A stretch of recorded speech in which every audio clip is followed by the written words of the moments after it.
Hello guys, welcome back to my YouTube channel yes chem study a way of success. मैं हूं आपका educator Shiv Mishra. आपका स्वागत करते हैं अपने YouTube channel yes chem study पर। और अभी तक चैनल को सब्सक्राइब नहीं किया तो प्लीज़ चैनल को सब्सक्राइब करके बेल आइकन प्रेस कर लें। तो यहाँ पे आज हम जानेंगे आपका जो भौतिक विज्ञान कक्षा 10वीं का है, साइंस का चैप्टर नंबर 10 प्रकाश का परावर्तन। इसका फर्स्ट मैंने लेक्चर वीडियो अपलोड कर दिया, जाके वहाँ से पढ़ सकते हैं।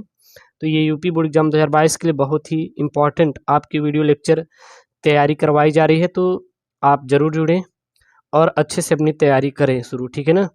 तो सबसे पहला यहाँ पे टॉपिक है, वो है प्रकाश का परावर्तन। यहाँ से हर एक वर्ष में आपके प्रश्न पूछ ले जाते हैं, और जो भी न्यूमेरिकल रहेंगे फिजिक्स के, उसके भी आपके यूपी बोर्ड से करवा दूंगा, तो टेंशन नहीं लेना है, सब कुछ आपके पढ़ाऊँगा। अगर आप अन्य बोर्ड से हैं तो कमेंट कीजिए, उस बोर्ड का भी आपको पढ़ाना शुरू कर दूँगा। तो सबसे पहले जानते प्रकाश का परावर्तन होता क्या है। तो जब प्रकाश किरणें एक माध्यम से चलकर दूसरे माध्यम की सतह से टकराकर पुनः अपने पहले माध्यम से लौट जाती हैं, तो यह परिघटना प्रकाश का परावर्तन कहलाता है। कुछ फिगर के माध्यम से समझती हैं। यहाँ पे एक मैंने फिगर लेके आया है, देखिए फिगर है आपका, और यहाँ पे एक चीज़ देखिए, ये क्या है, ये परावर्तक आपका तल है, और ये क्या है, एक प्रकाश की किरण ये है और दूसरी प्रकाश की किरण ये है, और ये जो है ये हमारा अभिलंब है, ये हमारा क्या है, अभिलंब है। और यहाँ पे जो कोण बना है यह हमारा आपतन कोण है, और ये हमारा क्या है, परावर्तन कोण है। ये जो आपका है ये क्या है, इसको बोलते हैं परावर्तन कोण बोला जाता है, ठीक है ना। तो यहाँ पे जितने भी आपको पॉइंट है पूरा मैं आपको अच्छे समझाऊंगा। सबसे पहले देखेंगे प्रकाश के परावर्तन की परिभाषा, जो आप कभी पहले समझा है। मैं वहाँ पे ये बोला कि एक माध्यम, मान लीजिए पहला माध्यम हो गया, और ये पहला माध्यम क्या है आपका, वायु है। एक माध्यम वायु से के दूसरे माध्यम, दूसरा ये माध्यम क्या है, यह आपका कांच की कोई प्लेट है। कांच की क्या है, कोई प्लेट है। जब एक माध्यम से कोई प्रकाश किरण आकर वायु से दूसरे माध्यम से टकराती हैं, तो पुनः देखिए वो पुनः उसी माध्यम पे लौट गई।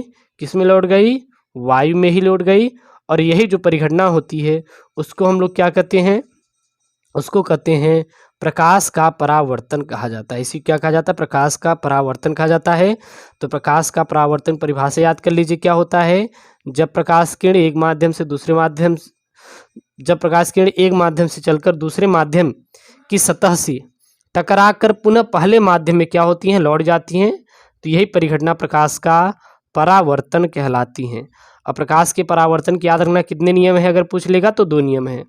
कितने नियम है प्रकाश के परावर्तन के लिए, 2 नियम होता है। इसको अभी अच्छे से आपको समझाऊंगा।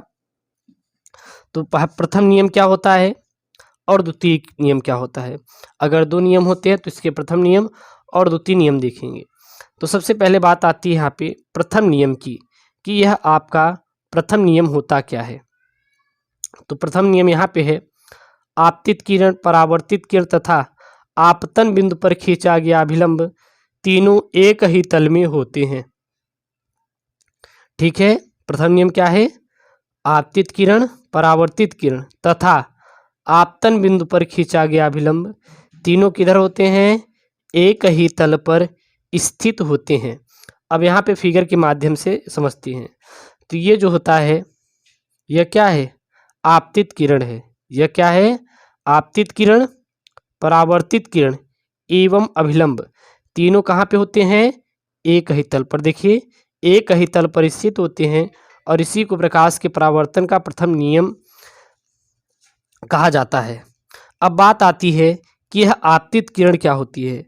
तो जो प्रकाश की किरणें आकर कांच की प्लेट पर या यहाँ पे हमारा क्या है, परावर्तक पृष्ठ पर जो किरणें पड़ती है उसको हम लोग आपतित किरणें कहते हैं।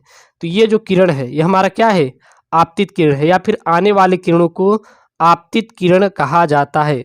तो यहाँ पे एक चीज़ आपको मिलेगा, ये ए है, ये क्या है, एन डैश है। तो एन डैश जो है ये हमारा क्या है, एक आपतित किरण है। और यहाँ पे परावर्तित किरण क्या है, एक किरण आई, जब यह यहाँ पे टकरा गई तो टकराने के बाद देखिए पुनः यहाँ पे वापस लौट जा रही है।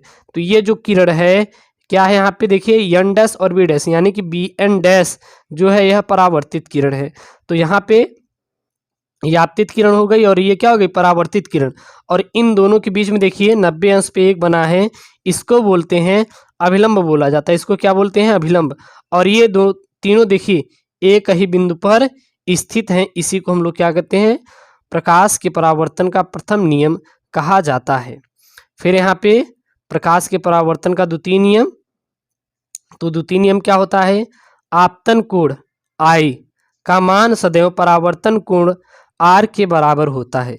जो आपतन कोण का मान किसके बराबर होता है, सदैव परावर्तन कोण के मान के बराबर होता है। आपतन कोण को I से, परावर्तन कोण को R से, इसीलिए यहाँ पे हो गया कोण I इक्वल टू कोण R हो गया। कोण I इक्वल टू क्या हो गया, कोण R हो गया।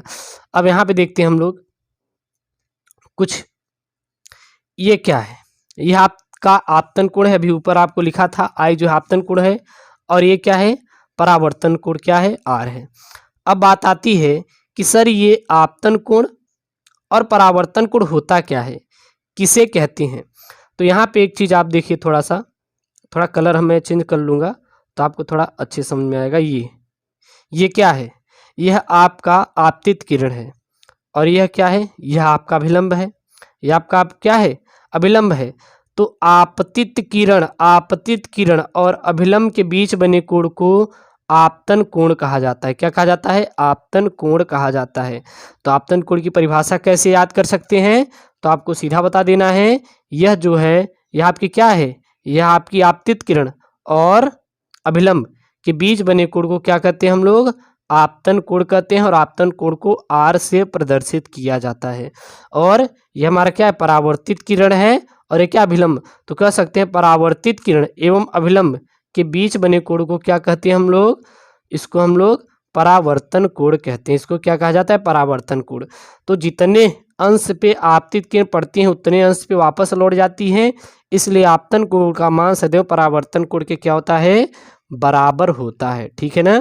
यहाँ पे जो M1 और M2 है, ये क्या है, एक समतल दर्पण है, और यहाँ पे N और Na डैश क्या है, हमारा अभिलंब है, और यहाँ पे A और N डैश क्या है, आपतित किरण है, और BN डैश क्या है, हमारा परावर्तित किरण है, और I क्या है, आपतन कोण है, R क्या है, हमारा परावर्तन कोण है। तो यहाँ पे हमने देखा कि प्रकाश का परावर्तन क्या है, प्रकाश के परावर्तन के कितने कितने नियम हैं, इसका प्रथम नियम क्या होता है, और इसका द्वितीय नियम क्या होता है। ठीक है, इसको मैंने देख लिया, और जो आपके लिए यूपी बोर्ड एग्जाम के लिए काफ़ी बेहतरीन ये प्रश्न आपके साबित होगा। साथ ही साथ इसका हम लोग इस वीडियो में पूरा का पूरा फिगर देख लिए, तो यह आपके यूपी बोर्ड एग्जाम 2022 के लिए बहुत महत्वपूर्ण है, और इसको आप पूरा का पूरा तैयार कर लीजिएगा। और हाँ, यदि आप यूपी बोर्ड एग्जाम की अच्छे से तैयारी कर रहे हैं तो अपने इस यूट्यूब चैनल SKM स्टडी को ज़रूर से ज़रूर सब्सक्राइब करें और इससे जुड़े रहें। ओके दोस्तों, थैंक यू, जय हिंद।